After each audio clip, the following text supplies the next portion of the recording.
Hola, buenas noches. Estamos en un jueves ya de septiembre del 2022, en este caso en el capítulo número 4 del ciclo Referentes.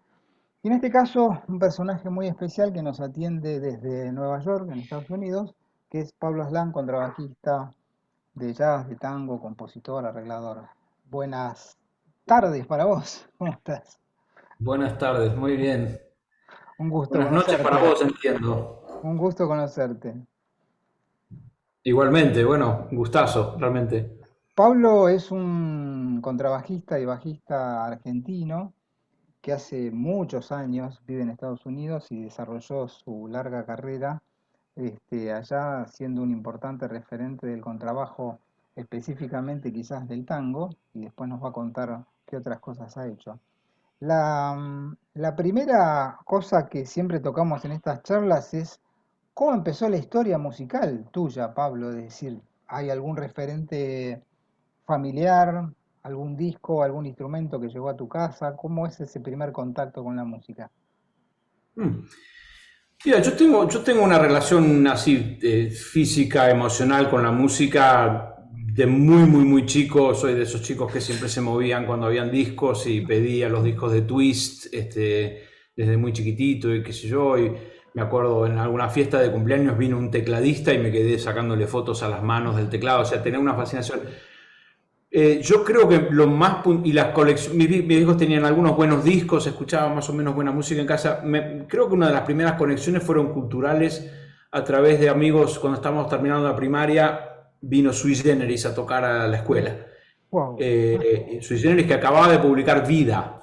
Yo no sabía nada de ellos, pero ya escuchaba. Yo creo que en esa época escuchaba los Beatles, ponele, y alguna cosa así, y de repente apareció todo esto que era nacional a través de un amigo de la escuela, y los empezamos a seguir. Esto era en la provincia, en Martínez, habían tocado, pero empezamos a ir a los conciertos que podíamos. En esa época se hacían conciertos a la mañana, fuimos al Claro. ópera, al Coliseo, a algún lugar así.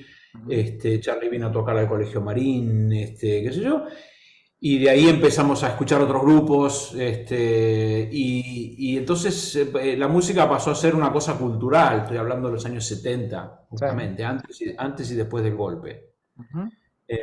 Entonces ya pasó a ser una cultura, el flaco, viste, los discos, y ir a los recitales, y el olor a pachuli, viste, Ujú. las revistas de pelo, después el Sí. Expreso Imaginario, todo eso.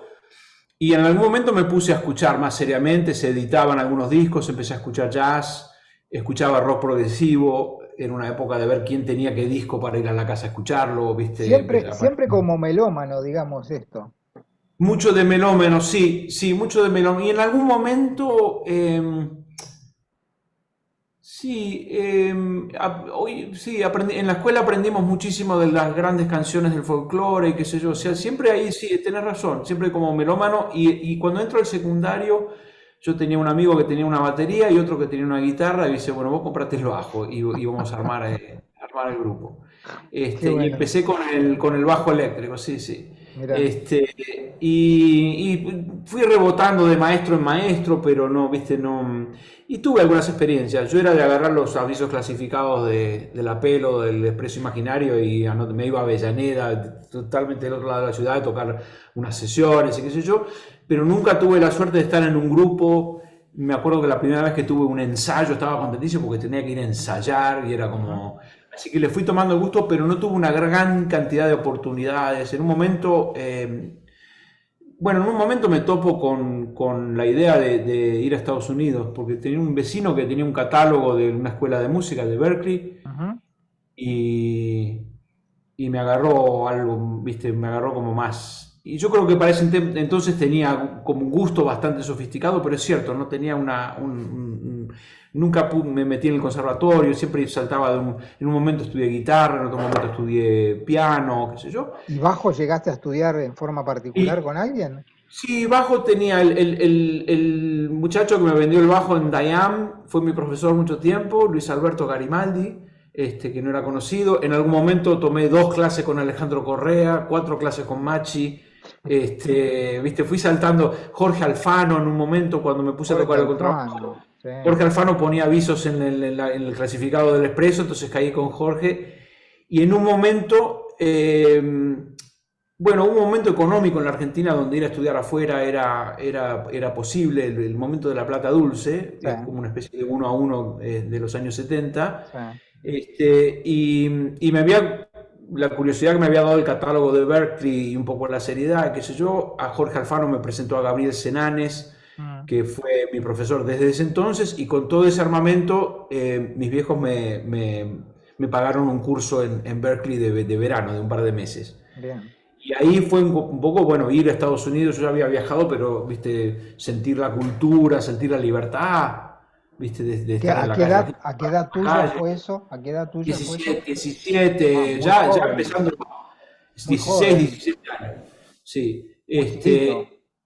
sí, ellos lo llamaban un curso de evaluación, sí, 17, un curso de evaluación para ver si podías ser músico, para ver si te iban a cobrar para que vos seas músico. Este, no, pero bueno, para mí fue importante porque entre otras cosas me di cuenta que yo no quería estar encerrado en un lugar con un metrónomo estudiando ni todas esas cosas que me ponían enfrente, pero tocar me salía bien y era algo que me caía bien y qué sé yo. Entonces Ujú. un compañero de ahí de Berkeley me dijo, mira, vos lo que tenés que hacer es ir a estudiar a una universidad, no un conservatorio, una universidad y ahí ves. Y entonces hice eso, apliqué a varias y me aceptaron en California. Yo, como te digo, culturalmente yo tenía esta cosa medio del expreso imaginario que había en Buenos Aires Sí.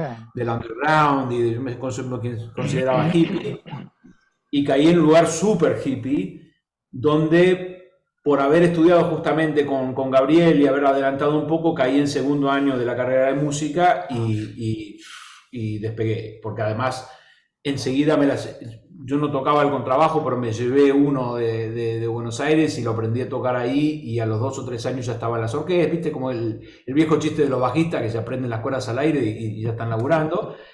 Toqué, empecé, sí, sí, o sea, por Qué todos bueno. lados además, porque música contemporánea, mi roommate era un músico de jazz que agarró el real book y me decía vení y me hacía ir con el bajo y el equipo y abría la letra A y decía vamos a tocar. Entonces, Claro. yo con los estándares y con el jazz no sabía muy bien de dónde venía todo eso, ¿viste? Había investigado, había escuchado a Charlie Parker, qué sé yo. Y bueno, yo ya, como te digo, tenía una cosa cultural con la música, entonces me preguntaba qué es ser latinoamericano, qué es ser argentino y todo eso, como, viste, como cosas para ir marcando el camino. Senanes me había marcado un poco también Ujú. esa preocupación. Escuchaba mucha música, pasé música en la radio, qué sé yo, y bueno, se me fueron dando las oportunidades. Fue una época, en un momento me empezó a llamar Los Ángeles, que quedaba 6 horas al sur. Nunca lo había pensado, pero se coincidieron cosas. Me enteré que Lalo Schifrin tenía una orquesta juvenil, sinfónica juvenil, dirigía, entonces concursé y empecé a ir en auto 6 horas de ida y de vuelta para los ensayos. Y eso resultó en mudarme para allá, para Los Ángeles, y estuve 4 años muy activo en Los Ángeles. Este, Pongamos una coma acá para sí, contar, para que vos cuentes una anécdota de una persona que te conoció a vos y me conoció a mí, y que por medio de tu mamá, si no me equivoco, vos le comentaste a tu madre que quería ser músico, entonces te dijo ella que te iba a conectar con un músico, que vos no tenías idea quién era. Contá por favor la historia, pues es muy linda. un momento cuando me empezó a picar el tema de la música como adolescente, sí, mis viejos que veían que yo no enfilaba para ningún otro lado, conocieron a alguien que conocía a alguien que conocía a alguien que conocía a un músico. Entonces me llevaron a ver un músico para que conociera un músico de cerca. Y el músico era Rodolfo Alchurrón. Con Nada el cual me menos. gustaría decir que nos hicimos amigos, pero no, a mí me impactó mucho, me cayó simpático, cómo no te va a caer simpático Rodolfo Churrón, pero después nos reencontramos cuando yo después de mi experiencia de Los Ángeles me fui a New York y él estaba en New York y nos hicimos muy amigos. Hasta el Claro. momento que se fue de New York fue un tipo muy importante para mí, el músico, justamente que me validó el camino, ¿no? Nosotros los músicos, algunos, creo un gran porcentaje, somos inseguros sobre nuestros pasos a veces y Sí, nuestro derecho a llamarnos artistas o músicos. Y lo reconocí como un colega, pero también como un mentor y como un referente además, ¿no? sí, músico. Acá hay un músico de verdad, te voy a llevar a ver un músico de ¿Y verdad. vos recordás alguna cosa que él te haya dicho en aquella charla que vos tuviste con él de muy Ojalá. joven? No. No, No, tengo como una impresión de un departamento en Barrio Norte, pero claro, no. la calle Charcas, Y puede ser, bueno, estoy hablando de los años 70 y no sé qué era, así que no sé si claro. era el mismo. Sí, me parece que sí. Pero bueno, muy simpático, o sea, no me encontré con un bicho, o sea, me podría haber traumatizado, ¿viste? O sea que no. Y ella era eh, un figurón en esa época. y sí, porque él ya había hecho mucho del trabajo que ya le reconocemos de la época de Spinetta, por Claro, ejemplo, y ya estaba, ¿no? Sanata y Clarificación, todas esas cosas son del 70 y poco. claro, claro, claro. Así que sí, un Y tipo que qué en esa loco, época estaba activo. qué loco la cuestión del tiempo y de la casualidad o la causalidad, que a esa misma persona que a vos te ayudó a tomar una decisión, después te lo volvés a encontrar muchos años después en otra parte del planeta y logran tener una amistad profunda, digamos, ¿no? Vos sabés que pasó algo parecido, ahora que me recordás, con Gustavo Moreto. Ah, mirá, Porque yo cuando tomé ese viaje a Berkeley, que yo estaba en el secundario y fui por 2 meses, me lo encontré a Gustavo ahí, que estaba en otro momento de su vida, porque Gustavo es más grande que yo y ya había hecho Alas. Yo lo veía y los iba a escuchar a Alas con claro, Pedro, antes de Pedro con Alex Zucker, ahora qué de sé yo Zucker, era claro. uno de los grupos que íbamos a ver muchas veces y me lo encontré a Gustavo y compartimos mucho ahí en Berkeley, tocamos. Él estaba entrando un poco al tema del jazz porque él venía de la música contemporánea, qué sé yo, Ah, y él me decía, loco, si podés irte a la Argentina, andate, en esos años. Sí, o sea que fue muy fuerte. Y con Gustavo nos reencontramos acá en New York mucho tiempo después mirá, y yo fui parte de su grupo y es un tipo que también me ha tratado muy bien, me ha alentado mucho e incluso tomé algunas clases con él, pero incluso como colega. claro. Y de venir a escuchar mis cosas y qué sé yo, una muy linda amistad. Y Gustavo está ahora en Buenos Aires. Sí, sí, Pero muchos de hecho este ciclo referentes lo abrió él. aves, Mira claro. qué casualidad también, ¿no? Y no, es que son las personas que en este medio nuestro Mm, son referentes, justamente, ¿viste? O sea, totalmente. son los tipos que la caminaron y cuando mirás, ¿viste? 30, 40 años que tenemos en esto, decís, bueno, ahí estaban y son los que nos inspiraban. Volvíamos a casa después de un concierto de Alas y te daban ganas de ser Uf, músico. tremendo. Sí, Entonces, esto de abrir puertas, vos me contabas en la previa que vos, digamos, fuiste a Estados Unidos con una formación, llamémosle primaria, digamos, ¿no? sí. Es decir, llegaste a Estados Unidos, te formaste, fuiste a la universidad, empezaste a hacer tus primeros bolos, digamos, pero en un momento se abrió la puerta del tango que vos acá quizás no le habías dado mucha bolilla. Sí, tal cual. O sea, no Qué era pasó un... ahí? ¿Qué pasó ahí? Qué puertas abrió para vos? Muchos dicen, mucha gente que vive en el exterior dice que empieza a escuchar tango cuando viven allá y no cuando viven acá. ¿Eso es cierto? Más o menos, mira, o sea, no, porque, digamos, el tango está en el aire. En la Argentina, Totalmente. en la época que crecimos nosotros, estaba Troilo en la televisión, mi Sí. tío me regaló la comparsita de D'Arienzo, yo la conocía muy bien, la Tana Rinaldi, yo Astor. claro, Piazzolla estaban los discos en mi casa, sobre todo en la época de los años 70, el disco con Jerry Mulligan, en casa lo Sí. escuchábamos todo el tiempo, etcétera, ¿viste? Lo fui a escuchar incluso en el 82, en el Regina, una cantidad de cosas de referencia, lo pasaba en la radio, Pugliese también, no solo Astor, pero no estaba todavía profesionalmente bien enganchado, pero además se abrieron, vos decís, ¿qué puertas se abrieron? Se abrieron dos grandes, una es profesional y otra es creativa. Ujú.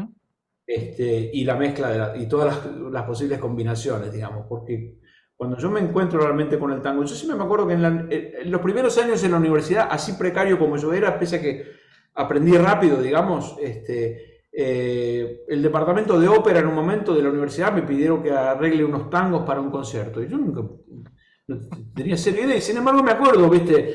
Mm, Tararara, tararara, tan, tirirarán, tarara, tarararararara, ¿viste? Que sabía que había que hacerlo así, ¿viste? claro, Tararón, claro.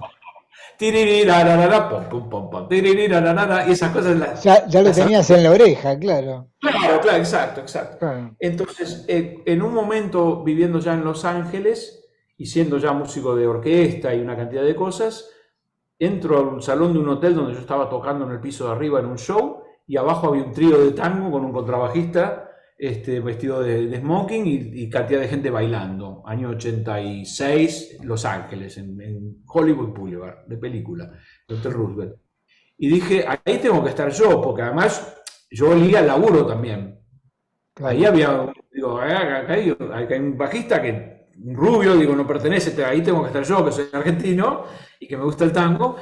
Con muy poco tiempo y gracias a dos o tres coincidencias de esas que no los voy a aburrir ahora, pero son para mí fueron increíbles, cómo la invoqué justo, termino en un lugar que se llama El Viejo Almacén, en Mirá. el Valle de San Fernando, en North Hollywood, tocando con un trío 3 veces por semana y acompañando a Guillermito Fernández, a Enrique Dumas, había un cantante argentino que está en México, ahora se llama Hugo Jordán, buenísimo, Ujú.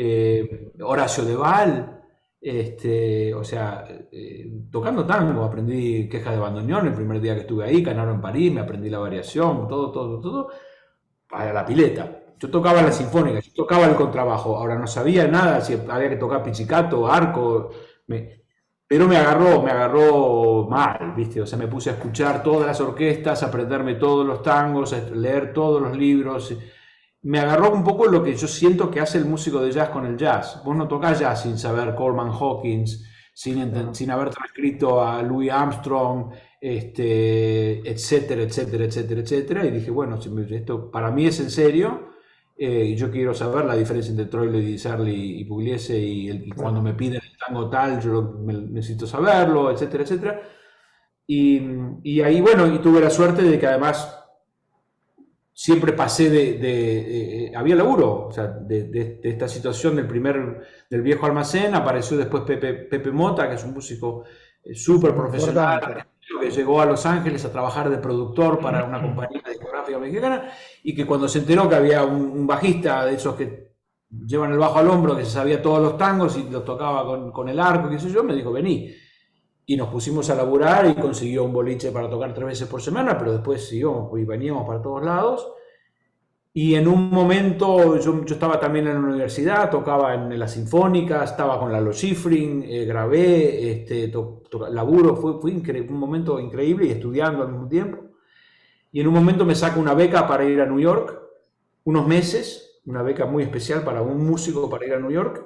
Y entonces caigo con un teléfono que me dio uno de los tangueros de Los Ángeles, me dice, llamalo a este tipo. Y lo llamo y el tipo me dice, vení el jueves que hay laburo. Entonces, cuando volví a Los Ángeles, terminé los estudios y me fui con mi esposa a New York y llegué a New York y tenía laburo.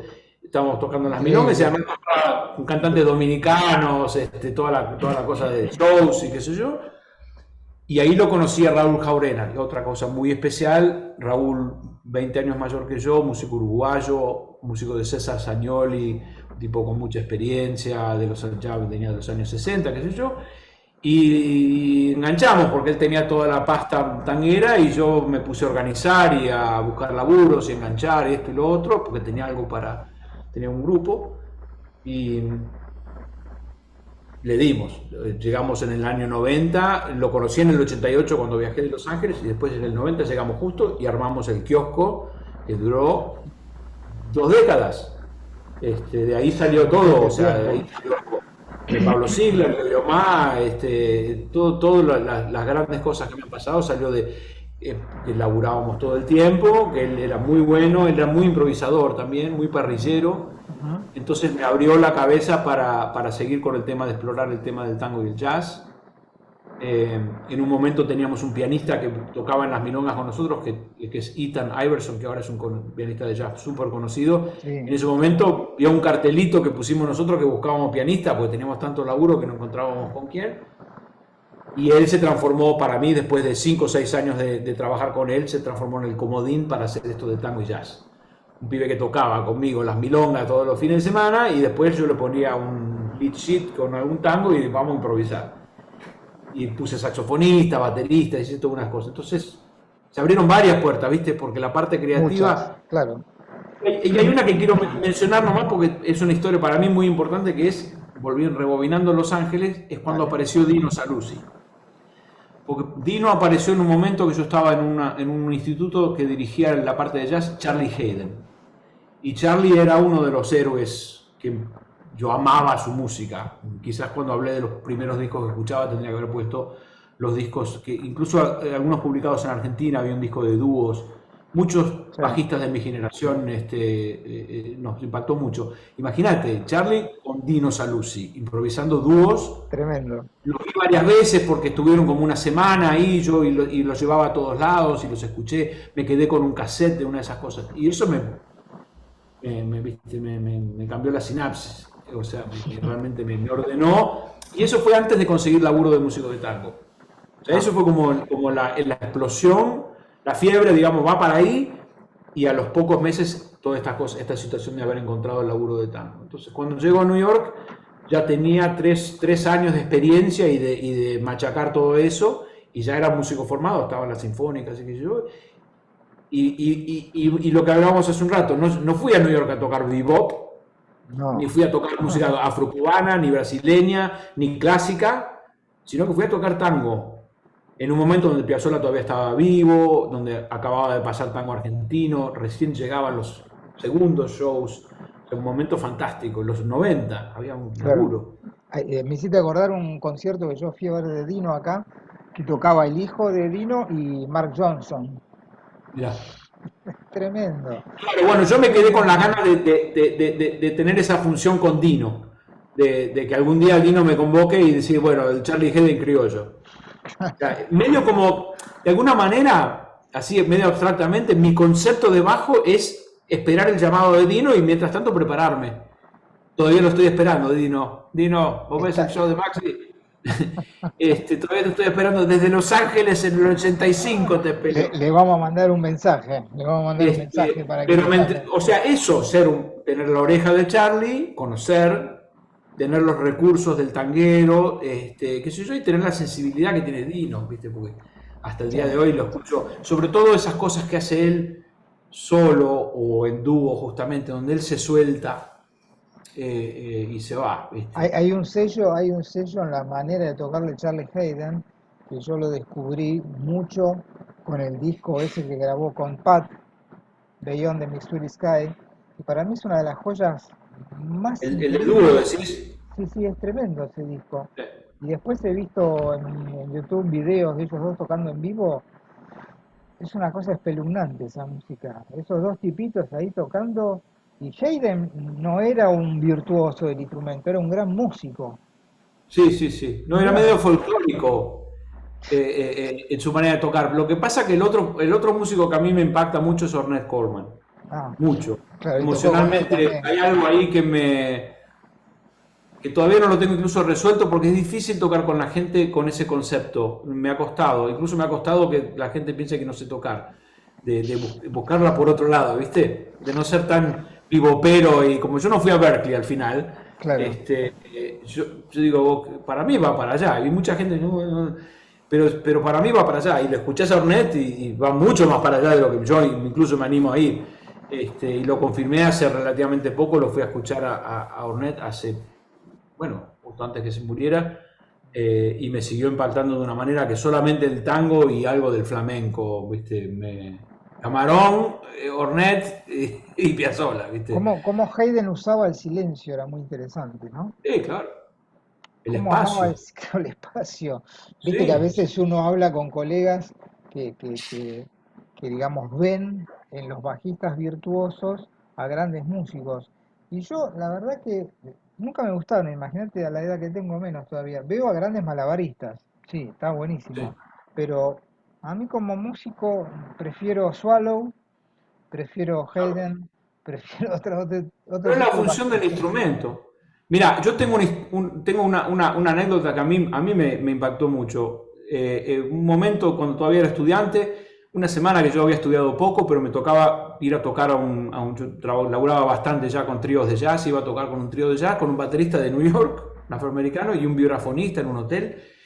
Y yo iba camino, tenía que manejar como una hora para llegar y venía pensando, esta semana realmente no sé qué carajo, pero no había estudiado, me sentía como, digo, voy a tocar bien simple, no me voy a hacer el loco, Claro. voy a realmente, viste, tocar lo que hay que tocar y qué sé yo. Y cuando llega el intervalo, después de tocar el primer set, se me acerca el baterista y me dice, me encanta cómo tocas. Y yo dije, Wow. Viene por ahí la cosa. qué Tal bárbaro. cual, tal Dije, ok, cual, ok. O sea que tal cual. yo dije, no, no voy a poder hacer estas cosas, ¿viste? No, Claro, claro. ahí Hay, va, sí. hay un referente de nuestra generación, que fue Jaco Pastorius, que hay mucha gente que lo lee mal, ¿viste? A Pastorius. Mm, Lo lee como un súper virtuoso. Sí, era un súper virtuoso. Pero el tipo cuando grubeaba, claro. mamita, te volaba la Sí. cabeza. Todos esos clubes de Florida, ¿viste? De tocando R&B y todo eso, si te haces el loco. Sí, me pasa bastante. Vos sabés que voy a escuchar bajistas de los cuales se habla mucho y los escucho y digo, ¿viste? No sé, viste como hoy en día se juega la defensa saliendo de afuera, saliendo de abajo, viste, que te pones nervioso porque el arquero se la pasa y después cuando se mandan un solo, bueno, sí, claro, goles de taquito y qué sé yo, pero ahí viste, ahí abajo como que les falta una solidez y creo que son conocidos porque los solos son espectaculares y hacen unas cosas bárbaras, viste, y yo, qué genio, qué sé yo. Pero después hay una inseguridad, a mí viste, de la función del bajo, me parece, en mucho del concepto Quizás, de los bajos hoy quizás, en día. como decía un colega nuestro, se equivocaron de instrumento, ¿ah? Sí, sí, Hay una anécdota, hay yo una me lo planteo anécdota. también. Sí, ¿Eh? hay una anécdota muy interesante que me contó Fernando Galimani, que seguramente lo ¿Mm? conocerás, que fue profe mío de la EMPA, que dice que un día un alumno le dijo, che, la verdad es que esto de tocar las fundamentales de los acordes me aburre. Bueno, flaco, tenés que tocar la trompeta, le dijo. Sí, sí, sí. Te equivocaste de instrumento, ¿viste? Sí, sí, sí. Sí, no, mira, es un concepto que incluso Senanes, me acuerdo, estudiando Mozart, Mm, me dice, cuando se mueve el bajo, se mueve toda la orquesta. ¿Viste esos momentos cuando la orquesta claro. empieza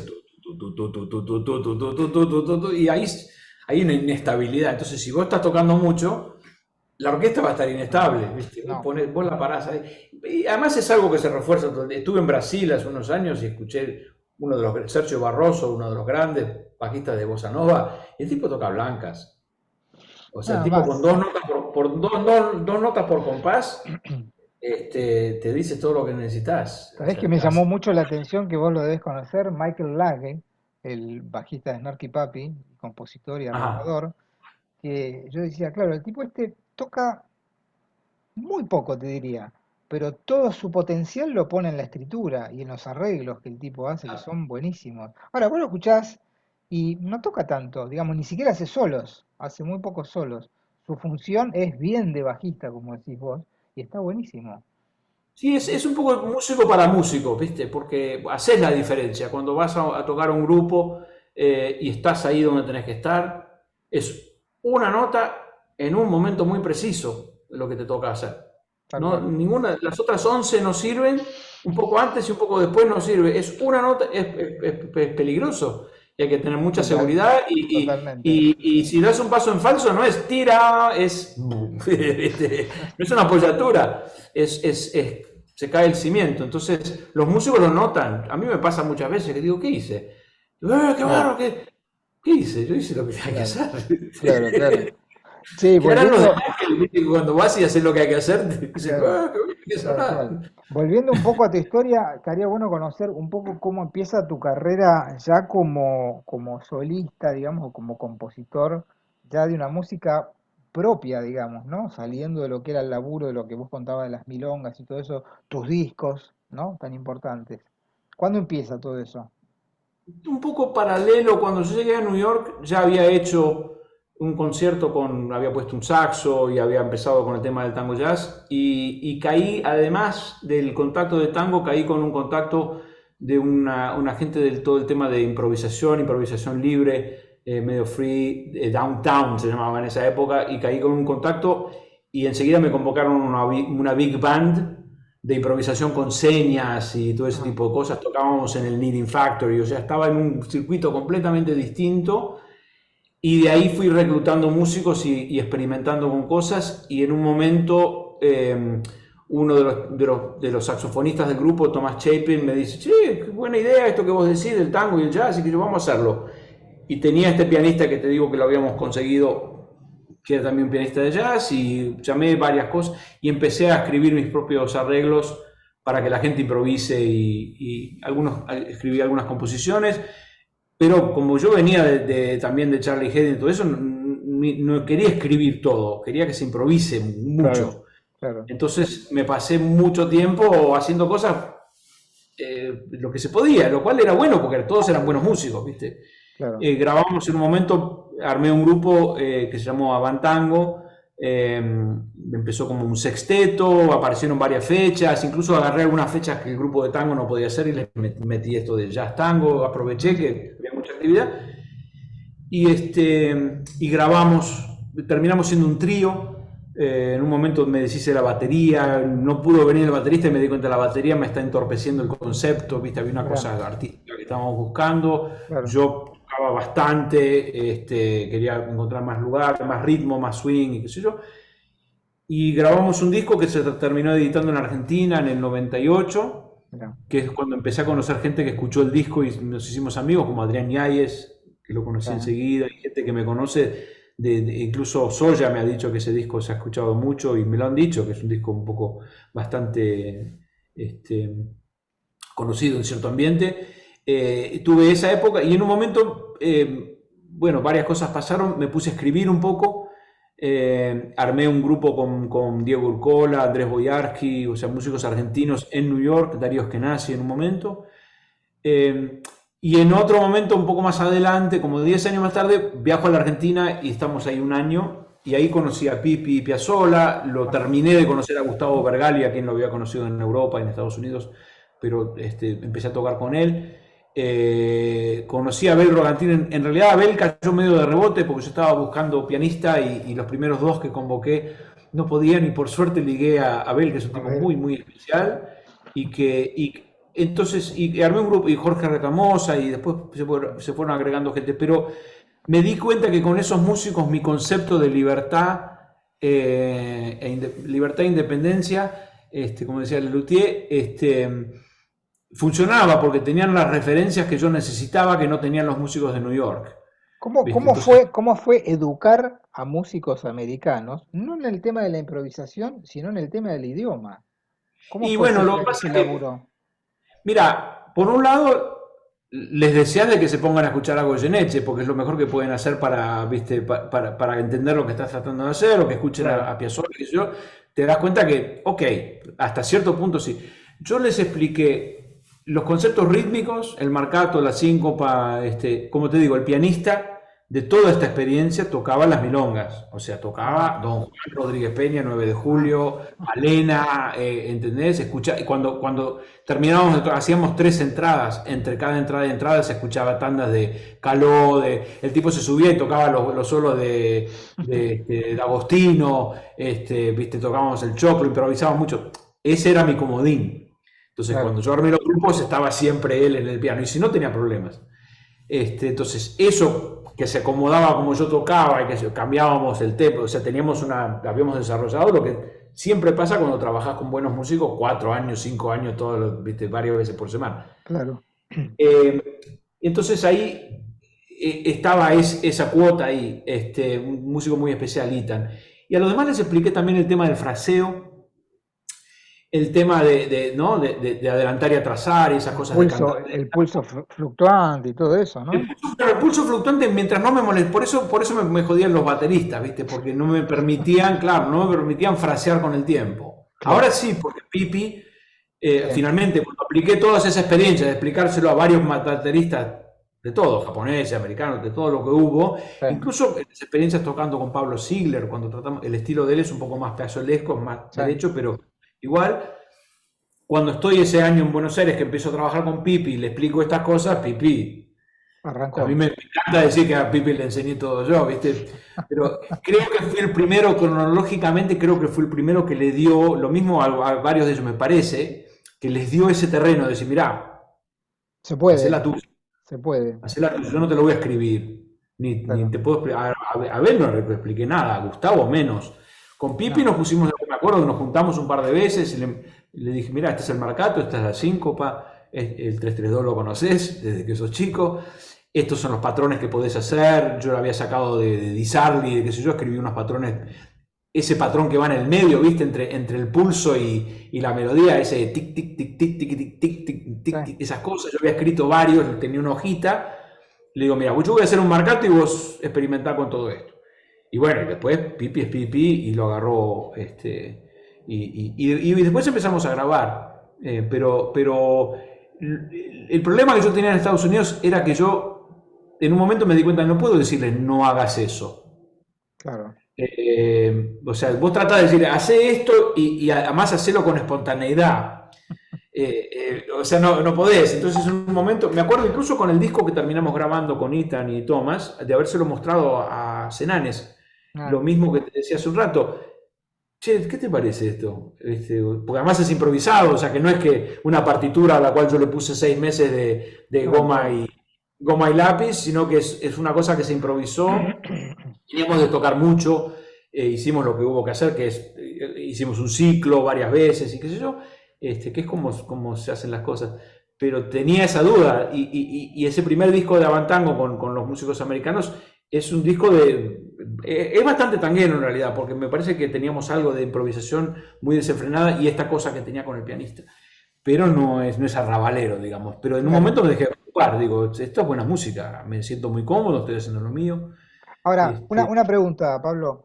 Eh, no hay ninguna referencia histórica de una cosa así en la Argentina, por lo menos que yo Bueno, sepa. si la buscas, sí, Por ejemplo, pero mira, el gato tiene una sesión de 2 temas ah, con Adalberto Sebasco, Dino y ah, Osvaldo Berlingeri, en que el está, disco Chapter One, no, es ¿no? un outtake, yo creo que nunca se editó y Ah, yo lo conseguí en un álbum que sacaron de Impulse, tipo ah, todos o sea que está ahora no me acuerdo cómo se llaman los temas, los curiosos si me escriben yo se los paso, o vos si querés te lo paso, dale, son dos dale. temas, porque yo me acuerdo de una cosa que me dijo Rodolfo al churrón. Rodolfo, cuando él me dijo, che, esto del tango jazz, pues la tenés, la encontraste, escuchaba estas cosas que yo hice en New York, me lo dijo así en una carta, la tenés vos. Me dice, nosotros no sabíamos cuándo marcar y cuándo hacer síncopa. Nos Ah, poníamos a improvisar y no sabíamos cuándo hacer marcate, que es algo que hasta el día de hoy nos planteamos. claro, ¿Cómo hacemos con el ritmo? Si tiene toda esta variedad de ritmos, si el tango cambia de ritmo tantas veces, no es un solo ritmo, ¿cuándo haces síncopa? ¿Cuándo haces marcato? Y claro. nosotros le habíamos encontrado la vuelta, bueno, tiene muchas respuestas y las vengo haciendo las preguntas y respondiéndolas hace más de 30 años, justamente. Pero bueno, ya me olvidé la pregunta. Pero no, no iba al tema de la improvisación, porque convengamos que lo que hacía Astor en su momento, desde la década del 50 en Sí. adelante, era un gran escritor de música, digamos, estaba todo muy pautado. Rovira también era un tipo que escribía todo y manejaba muy bien el lápiz y la goma, como decías vos recién, que lo dijiste al revés.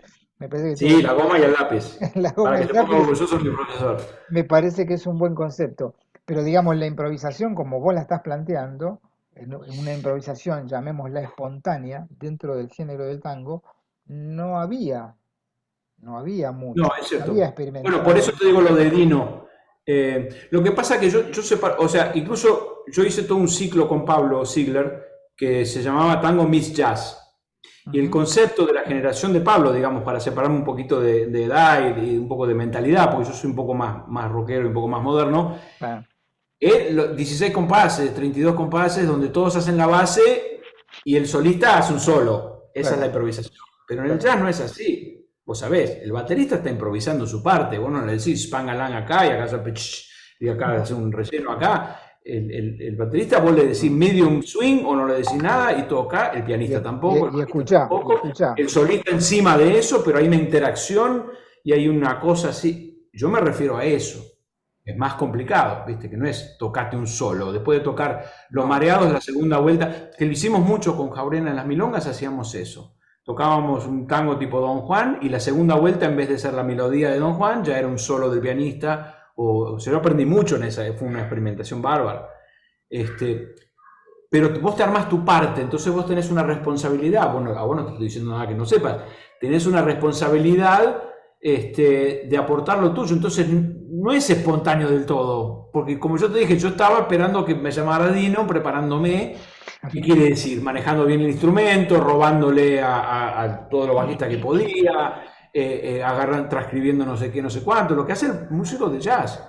Claro, Quizás el músico de jazz hoy en día, con la matemática que tiene la armonía y la melodía del jazz, están un poco desorientados y creo que es uno de los problemas que tiene esa música hoy en día, es que se cree que la improvisación es hacer permutaciones matemáticas de escalas cada vez más exóticas, con relaciones con intervalos y qué sé yo, y se pierde la dosis esta de comunicación y espontaneidad realmente, porque al final sí es espontáneo, sí. porque estás inventando todo, pese a que, bueno, y bueno, yo ahora lo veo, o sea, para saltar al presente, armé un grupo ahora hace 6 meses en Buenos Aires, un poco arbitrariamente, porque hay tantos buenos músicos ahora en Buenos Aires Muchos, para elegir, muchos. que de alguna manera elegí por varias razones, con súper cariño, y les pasé algunos de estos parámetros porque lo que le falta al músico allá es esta cosa de la independencia y la responsabilidad que tiene el músico de jazz. De estudiar el instrumento de esa manera para llegar preparado a esa situación, de entrenar el oído, de conocer el repertorio, de conocer el lenguaje, de desarrollarlo en el instrumento físico. Ahí me parece que está el kit de la cuestión, ¿no? El idioma del lenguaje del Sí. tango. Porque si vos tocas una escala vivo arriba de Don Juan, no suena. Mira, la podés meter, ¿eh? A mí Sí, no me sí. hace nada, no, para mí no. Mira, Ornette Coleman, cuando lo escuché la última vez, el contrabajista tocó el preludio número 1 de Bach de cello, acá arriba, en la misma octava, el bajista eléctrico improvisaba algunas armonías encima de eso, Ujú. el hijo de Nardo tocaba la batería y Ornette improvisó encima de el preludio número 1 en sol mayor de Bach. Y 2 veces lo tocaron. Llegó al final, lo volvió a empezar y se me caían las lágrimas. O sea que no. No, no, Tremendo. vos podés meter Marconi mete blues todo el tiempo, Berlingeri metían. No, yo no sé si es eso. Incluso nuestro colega Bernardo Monk, que Sí, acaba de publicar un libro muy interesante sobre justamente el lenguaje avanzado del jazz aplicado al tango. claro. Yo creo que esa es la otra pregunta que yo me hice, todavía me hago y me vengo haciendo hace 45 años, es ¿cuál es la esencia de todo esto? ¿Qué es lo que le da? Y no es la escala mayor y la menor. Puedes, en realidad es cualquier escala. Vos podés hacer una escala por tonos y hacerla con, viste, ta, ta, ti, ta, ti, ta. Como lo hay, viste, porque hay arreglos que son o sea, hoy en día la armonía contemporánea, yo hoy estaba escuchando a Emiliano Greco, Sí. está todo ahí. No está tocando dominante y tono. Lo que pasa es que No, hay un sabor, hay una cosa rítmica, el rubato, el fraseo, los tresillos, la milonga, ciertos giros melódicos, una cantidad de cosas. este trabajo que vos estás hablando, Pablo, lo hiciste, lo formalizaste en algún papel, digamos? ¿Estás Eh, pensando en hacer eso? Mira, en un momento yo venía estudiándolo más por el lado de la historia y porque en Los Ángeles, en la UCLA, que termina haciendo una maestría ahí, eh, hice una investigación, me leí todos los libros, escribí una especie de cronología creativa del tango. Yo lo Ujú. llamé algo así como innovación, y, ¿viste? De quién innovó a quién o quién escuchó a quién. Y en base a ese trabajo, cuando llegué a New York, conocí un tipo que me presentó a alguien en una editorial y cometí el error de escribir una muy buena propuesta para un libro. Y digo el error porque yo no sé escribir un libro, pero sé escribir una buena propuesta. ¿Viste? Claro. Entonces les vendí una propuesta del libro que hasta el día de hoy no he podido escribir porque no soy investigador, ¿viste? Tendría que pasarle el santo a Sergio Pujol, a quien Claro. admiro porque es un gran investigador. Quise escribir el libro que hubiera escrito, o ahora que ha escrito Omar García Brunelli, gente que son académicos de esto, y además en esa época no había material. Me estoy dando cuenta que hay algo mucho más mío que el saber las fechas y que el saber No, no, la por eso diferencia. yo decía un libro técnico de lo que, de las necesidades para un estudiante que quiera improvisar no sobre Sunday My Prince Will Come, sino sobre la comparsita. Bueno, Sí, sí. tal recurso, tal recurso, tal recurso, tal recurso, estaría buenísimo, porque no hay Sí, no, material. te agradezco porque te digo, me pasé mucho tiempo persiguiendo a esa otra persona que no soy yo, para escribir un libro académico de historia de la música de tango, que todavía hace falta porque no existe. Sí. Y muy recientemente con el tema incluso de los cambios en el mundo, con la pandemia y con los cambios en la profesión y qué sé yo, que me estoy planteando dedicarme a la docencia, que no me he Es dedicado. necesario, ¿no? Y hay terreno ahí, pues, además dicen que es muy satisfactorio. Yo realmente te digo, yo fui productor de discos, trabajé en publicidad para sellos discográficos, o sea, trabajé en el lado del negocio de la música mucho. Y me estoy planteando justamente, ¿qué enseño entonces? ¿ABC o enseño algo avanzado? No es demasiado... de vez en cuando viene gente a verme por el contrabajo en el tango, qué sé yo, pero esto me doy cuenta que es algo... yo hice unos talleres en Buenos Aires, este último viaje que estuve, Mm. me di cuenta que son preguntas que se están haciendo muchos, y que le están buscando soluciones al tema de cómo se hace para juntar el tema del el jazz, digamos, justamente qué queremos decir con jazz y qué es lo Sí, que estamos buscando. Encontré un grupo muy interesante de gente que me vino a ver para este par de clases y no sé si era tu intención, pero me estás alentando a que me ponga a pensar en eso, ¿no? En qué de toda esta experiencia, que después de todo son 30 o 40 años de hacerme estas preguntas y de ponerlas en discos y arriba de un escenario. Así que, tal cual. eh, Hay una cosa fundamental que le hablaba el otro día con Javier Cohen, que fue un profesor de la EMPA, jefe de área de tango de la EMPA durante muchos años, y que en la charla que hicimos sobre los orígenes de la escuela que él estuvo en esos primeros años, me contaba lo que había sido la propuesta de él, venido desde el jazz. Él fue primero jazzista y después se dedicó a tocar tango, y hoy hace las dos cosas, digamos. ¿Cómo fue la propuesta cuando le llevó a los profesores de tango el hecho de decir, bueno, vamos a trabajar el tema improvisación en el tango? Lo miraron con una cara, le dijeron, vos estás loco, en el tango no se improvisa. No, pero se podría hacer esto, se podría hacer lo otro. Hubo gente que le dijo, no, yo no voy a enseñar eso. pero ahora enseñan parrilla o no. Enseña parrilla y Javier tenía en su momento un taller que era específico para guitarristas donde improvisaban a la manera que vos estás diciendo.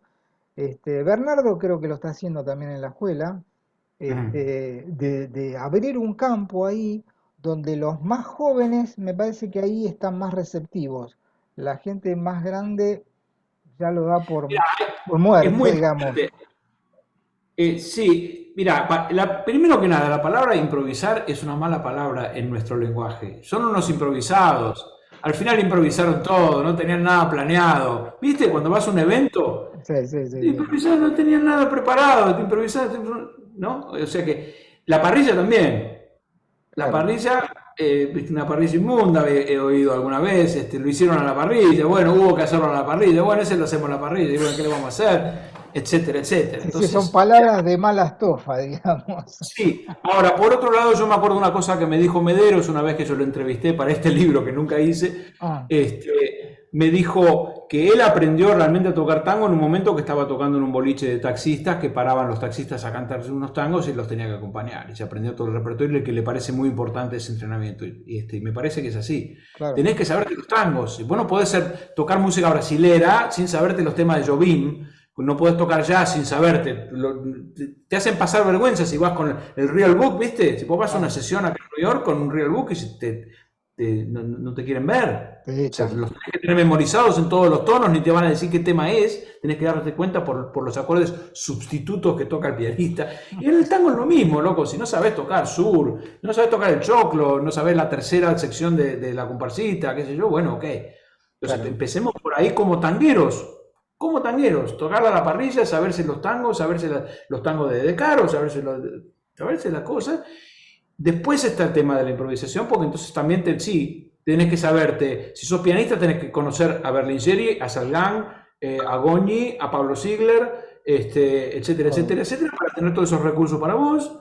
Claro. Y con los arreglistas que hay hoy en día, las ideas armónicas, como te decía recién, de Greco o de qué sé yo, hay una, Es mucho trabajo. Ahora, quizás no se lo imaginan porque el referente para mí es el jazz y el trabajo que hace el músico de jazz Lo que pasa es que está y mal, y el está músico mal de música pensada, brasileña, ¿eh? me parece que está mal pensada la palabra, ¿viste? La generación nuestra siempre relacionó la palabra jazz con improvisación. Entonces, Sí. ¿viste? Ahí hay un vericueto semántico con respecto a la palabra también. Hoy jazz ya no es música americana, es música del mundo, digamos, ¿no? Entonces, la, Sí, la, bueno, ya- la los jazz... yaceros no les gusta que digan eso, ¿eh? Mi Ah, amigo Wynton Marsalis justamente hizo toda una carrera de decir, no, no, no, no, no, pará. El jazz es negro, es el blues, es el swing y ahí como que paró un poco. Es controversial, pero dale, Pero, no. pero digo, hoy en Europa, en China, en Japón, en Bolivia, en un montón de lugares hay músicos jazzistas tremendos y improvisando sus músicas Sí, folclóricas, digamos, ¿no? sí. Y yo escucho a los músicos nórdicos, que a mí me gustan mucho, los compositores especialmente, y los tipos descubrieron una nueva manera de improvisar que a mí me resulta más interesante que el americano, digamos, por el lirismo, por la mezcla con la música académica, por los ritmos y por la forma de tocar esto, volviendo al tema Haydn. Cuando vos escuchás un percusionista que toca durante 10 minutos, y el tipo está ahí y vos decís, ¿qué swing que tiene ese tipo para tocar? Claro, y vos decís, y otro baterista te recontracaga palazos. Y este tipo no. Y mirá que son tipos que tocan, ¿no? Vos debés haber visto muchos allá. Digo, acá está pasando algo a nivel dinámico, a nivel matices, a nivel expresión, digamos, como para que se esté cambiando el eje de la música, digamos. Me parece que se está cambiando. En la década del 70, cuando nosotros escuchábamos el jazz fusión, el jazz rock, el rock progresivo, había mucho de eso, de la cuestión virtuosa, como centro, digamos. Me parece que después con los años, Pat y un montón de tipos abrieron un montón de puertas diferentes ahí, ¿no? En la manera de tocar, ¿no? Sí, bueno, a mí eso me informó siempre mi relación con el tango, más allá de querer tocarlo como es y gozarlo de tocar en una orquesta típica o lo de Piazzolla, me informó es eso que es transferible del jazz. O sea, es cierto que acá hay una reivindicación de los afroamericanos de decir, pará, esta es nuestra música. Me pasa lo mismo con el tango, ojo, porque muchas veces mucha gente se acerca al tango y dice tango esto, tango lo otro, y no tango nada, ¿viste? O sea, no podés tocar la comparsita, no Claro, sabes marcar, no sabes la claro, diferencia entre Troilo y Rovira, qué sé yo. claro. Entonces, pará, ¿no? Entonces yo creo que a los yaceros les pasa eso y sobre todo el tema racial es muy fuerte, quizás comparable con eso de ser argentino. ¿Qué vas a ser tanguero si sos de Togo o Claro. de Suiza? No va a ser, nunca va a ser, nos pasa eso también. Entonces me parece que hay que tener mucho conocimiento de causa para empezar en eso, pero técnicamente hay cosas que se pueden hacer. ¿Sabes? La otra cosa que me parece importante es qué es el tango en el sentido de que muchos músicos más jóvenes, ahora con la milonga hasta parecía que hay dos campos distintos, pero los que entienden el tango como Piazzolla, Ujú. rítmicamente y técnicamente, y los que Claro. entienden el tango como lo que se baila en la milonga, Ah, que no son necesariamente los mismos. claro. Y eso es un poco lo que creo que me ha pasado a mí con mi experiencia, es haber tenido los pies en todos esos lados y el propio, qué sé yo. Pero hoy en día tenés músicos muy contemporáneos que no te van a ir a tocar una milonga, ni van a querer, No, ni van a poder incluso, claro. y viceversa. Muchos músicos que están en la milonga hoy en día que no tienen el nivel para tocar ciertas cosas o la cabeza o lo que sea. Pero incluso desde un punto de vista musical, ¿qué es tango? ¿Di Sarli o Piazzolla? Uf, ahí Di te Sarli metes. No, lo que pasa es que ahí te metes en una discusión que es interminable. Bien, bueno, pero es así. La música es interminable. ¿Qué es el Es- tango? ¿Qué sé yo? No sé. bueno, digamos, pero son muchas cosas. O sea, Son no es muchas que cosas.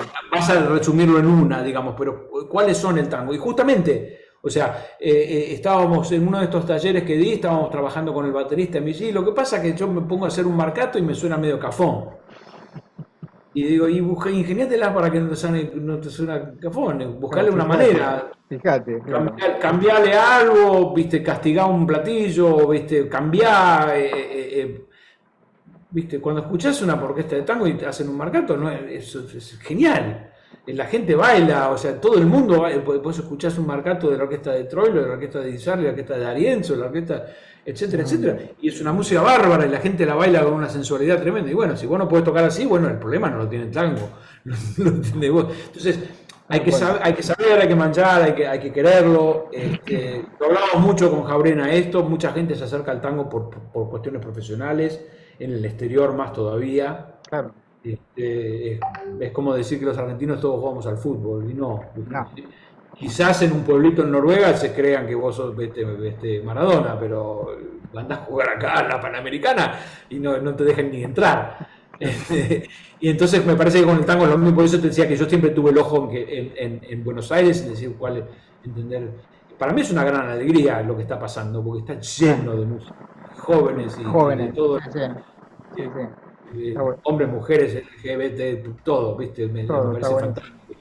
Y el nivel es Sí, buenísimo. Bueno, la EMPA, la yo EMPA, la sí, vi, sí. o sea, yo me acuerdo de los papelitos que circulaban antes de que apareciera la EMPA, los primeros mimeografiados que venían de ustedes, Claro. de Pederos, de Trípode, esas cosas que Trípode, venían de, sí, sí. que me empezaban a explicar el tema de la síncopa y el tema del marcato, el marcato en dos y los acentos y todo eso. Y bueno, Ahí empezó, yo estoy un poco antes de eso y vos también. claro, Nosotros empezamos con Charlie, claro, en claro, mi caso. tal cual. Charlie y Charlie Hayden.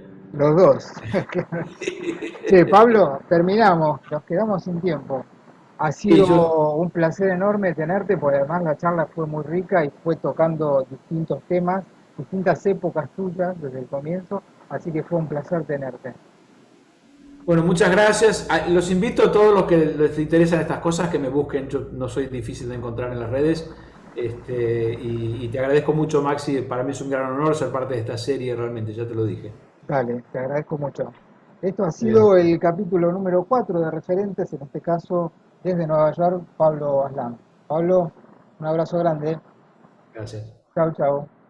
Chao.